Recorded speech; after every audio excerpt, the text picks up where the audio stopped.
parang gusto nila akong mawala sa palas. Ay, sus, hindi namin gustong mawala ka sa dyan sa Malacanang palas officer sa Priscuan ang gusto namin mawala ka sa mundo. Dahil wala ka namang kwenta sa mundo.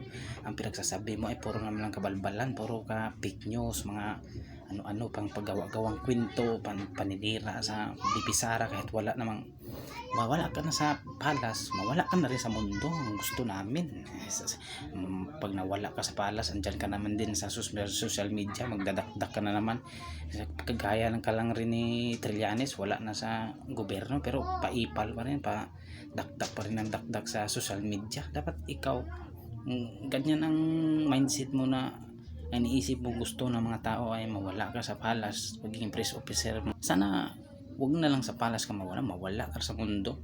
Hindi ito pagbabantahan, yung ano lang sa mga kung anong gusto namin. Wala naman akong kakayahang anuhin ka, ang dami kong mga bodyguard, ang layo ko nga, nasa bundok nga ako, wala nga akong kapitbahay dito. Huwag ka na mawala sa palas, sa mundo ka na lang mawalang buang kang babae ka.